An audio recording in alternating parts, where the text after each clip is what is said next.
I'm supposed to have a costume.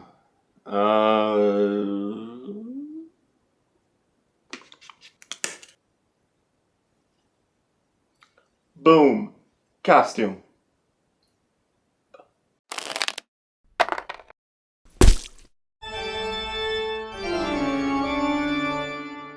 Today we're talking about Last Night on Earth, the zombie game, Survival of the Fittest expansion. Just like Growing Hunger, we have some new rules, modular rules. And, like Growing Hunger, some of them are kind of plain and boring, like more hero starting cards and heroes replenish. If your hero dies, you get another hero. I feel like that should be in there regardless. Anyway, we got boring rules like that, like Growing Hunger, but unlike Growing Hunger, we also have some really cool shit, which, okay, Growing Hunger had some cool stuff. Not really. This is way better. Okay, so, first of all, survival decks. These are new hero decks. Two of them, actually. We got Tactics and Unique Items. And each deck is labeled 4, 5, 6, or 1, 2, 3, respectively. And then you go to a building, and you know it has like the randomly rolled number on the side. If it has one of those numbers, then you can pick up that card instead of the normal hero card when you're doing a search. So then you get a survival tactics card, and most of these are just really good event cards. But there are also a few items, which is weird.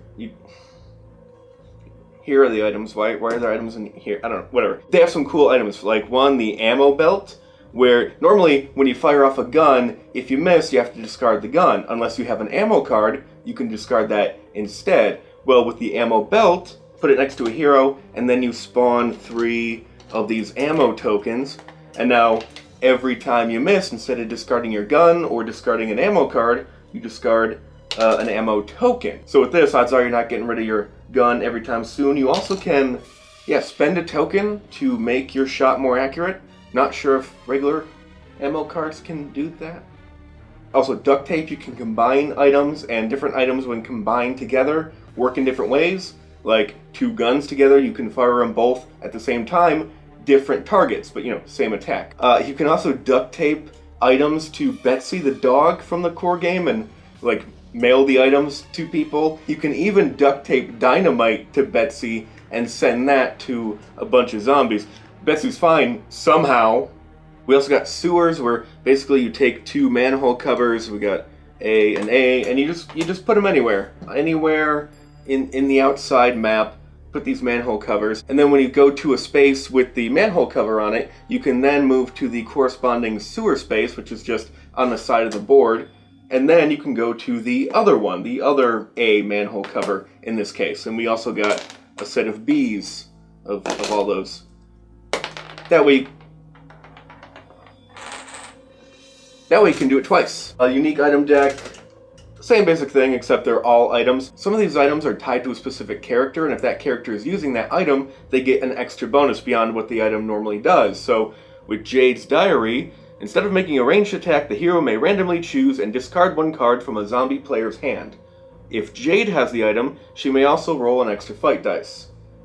Now who the f*** is Jade? Well, she's a character in another expansion I haven't even talked about, and there's a few, like, let's see, Sally, she's original, Billy and Sheriff, they're original, Rochelle's new, Sam's new, let's see, some are from Growing Hunger, some are from Hero Pack 1. Most of these are from the core set, but still, unless you have all those expansions, you're not going to really get that cool moment of, oh, I'm getting the most of my item because I'm the right character, or let's give it to this character because they're the right character, and now they can really use this thing. I don't know.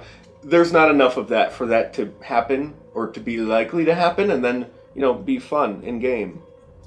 Because it's what it should be. But yeah, still kind of cool. Cool items, good, powerful items. I like to just have this new rule, they have a name for it, survival decks or some shit. I don't know. I would like to put these into every game, as well as, and they are balanced out by the other new rule, one of the other new rules, grave weapons, which this is what the grave dead zombies from Growing Hunger should have been. See, the way it works is, if you're playing with the grave weapons rules, every time you would normally spawn 2 zombies, instead you can upgrade one of your zombies with some weapon or ability. And you just draw from the grave weapons deck, and we got Stench of Death. Every hero within 2 spaces of the zombie rolls 1 less fight dice than normal, to a minimum of 1. So it's this really massive debuff during fights, which is great. They also have some that move faster and a wide variety of abilities, wider variety than with the Grave Dead from Growing Hunger. I like this a lot better because if you know, random abilities just like in Growing Hunger, but if you get one that you don't like, well, you could just keep doing it. Just keep doing it, get a nice variety. It just makes the game more interesting and fun. Barricades. One of my favorite rules from this is barricades. And so with barricades, you go up to a wall and you just place a barricade of the appropriate size, and then zombies, when they try to move through it, they have to roll a die and see if they're able to. If they roll high enough or low enough or whatever, then they can go through as they normally can, because zombies can phase through walls apparently. And furthermore, the heroes can actually reinforce a barricade with these little circular reinforcement tokens, and you can put up to 3, I believe. And a zombie can't go through a barricade that has a token on it, so they have to take time to remove the tokens first, and then the heroes can put the tokens back on, and it's this back and forth thing, although you can't just do it. Don't you have to roll a die or some shit? Yeah, it's the movement die. It's based off your movement die. This expansion places a higher emphasis on utilizing the movement rolls. So when I want to draw a survival tactics or unique items card, I need a high movement roll before I can do that. And same with the barricades in order to place a barricade. And so I think this might even be a bit of a fix for Billy, who is awful. A character from the core game who I hate. One, because he's cursed and everyone who plays Billy dies in like the first 3 or 4 rounds. It's awful. He rolls like shit every time. Doesn't matter who's playing him. Billy's an asshole. He sucks. And his ability just isn't that good. Like, he gets a +1 to his movement roll, so he moves a little faster, but he rolls a 1 every time, so who gives a fuck? Billy sucks. Fuck Billy. I'm gonna put him in the microwave. Townsfolk Allies. So you put these townsfolk tokens randomly on the board, and for however many you have on the board, you increase the point cost by 2. They can't move on their own, but they can attack zombies or throw up barricades. And then you take a hero and pick them up, and then you can steer around their barricading and punching zombies-ness. So yeah, 3 big rules this introduces that I'm a fan of, just for the heroes. Survival decks, barricades and townsfolk allies, and also some little stuff aren't quite as interesting. Oh, the manor deck. I like the manor deck because it's just randomly separate a set of hero deck cards that are only for the manor, because typically you can't search from the manor, which kind of screws up some missions for you, makes things a bit more difficult, but if you choose to play with this rule, that will help out a bit. That's cool. And some other smaller boring stuff I don't care about. And then for the zombies, I talked about grave weapons. Zombies auto-spawn. They just show up. You don't roll to figure out if they spawn this turn. They just do it. Some other stuff. That's the most interesting stuff. Now, the scenarios themselves. Okay, so the scenarios, there's 4, unlike Growing Hunger's only had 3 in Growing Hunger. However, to be fair, I kind of want to put a little asterisk next to Hunker Down, because Hunker Down, you get in a house, you barricade it, or X amount of houses. You need to have a X amount of houses for X amount of turns, or X amount of time, or whatever, barricaded. That's all. You just hole up in houses, barricade enough times, and then you win. Really, it's not that interesting, at least thematically speaking. It's hard not to see it as like just a really complicated tutorial, kind of like the Die Zombies Die or Kill All Zombies, whatever the fuck it was called, from the core game. The tutorial that you play once and never want to play again kind of reminds me of a more complicated version of that, but defensive. What it does do is it introduces almost all, or most, if not all, of the rules, the new rules I was just talking about. So that's a pretty good tutorial for those. Either way, we got 3 more scenarios, which are pretty cool. Let's talk supply run. I like. You start off in the manor house, all barricaded, and then there's a bunch of random supply tokens scattered around, and you have to go and pick them up and bring them one by one to the manor house. That's pretty fun. Rescue mission, also really great. This is what I kind of picture when I first read about the core game, and there's a scenario where you can save townsfolk. Oh, that sounds cool. It wasn't cool. You just draw cards. Just draw cards till you find the right cards. That's not really.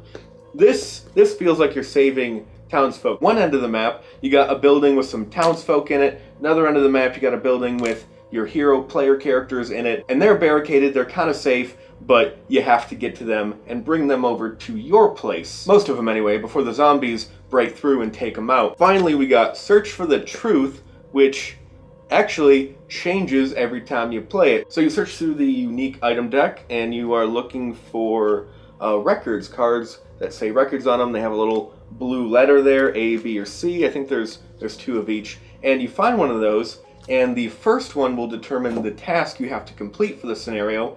The second one will determine the final location where you have to do that thing. So for example, if the first record you find has the letter A, the blue A, well then destroy the source of the outbreak. And then it tells you how to do that, what you need to find and collect. And if the second record you find is B, well then we have to destroy the chemical plant. And also if the final location isn't on the map already, you have to take that L-shaped corner and just sort of add it on to the map, onto the outside, which could shake things up a bit because that's a far more narrow approach to that board space than it normally would be, typically. One thing of note is that each individual scenario task isn't going to be that complicated or interesting. It could be one of 3. It's more just the variety and the randomness of it. That's kind of fun. But yeah, overall, I like these expansions better. I like that it places an emphasis on the whole survival part of the zombie post-apocalyptic thing. You know, getting supplies and rescuing civilians and figuring out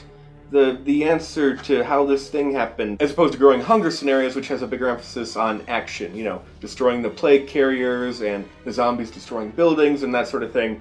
I just like this a little better. And what else does this do better than Growing Hunger?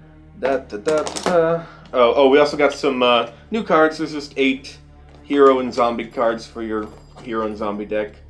Nothing really of note. Oh, the pickups. There's some cards where you can. Is there another? There's another one, right? There's another.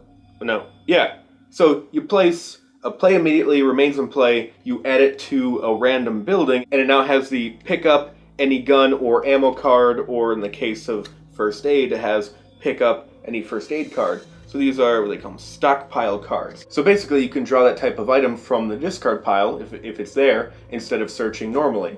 So that's kind of cool. Zombies got some cards.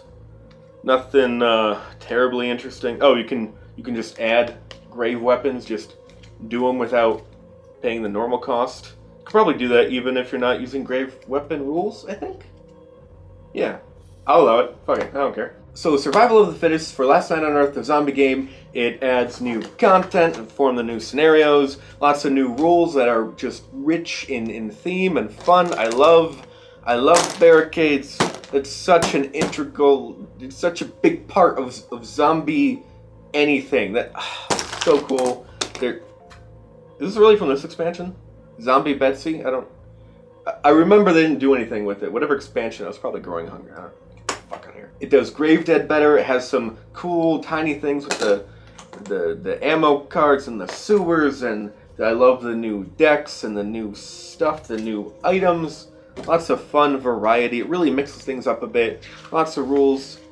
Complex and awesome, and also just kind of boring and mildly helpful. Runs the whole gamut. This kind of does whatever you'd want an expansion for Last Night on Earth, the zombie game, to do. You don't get new characters, but do we care?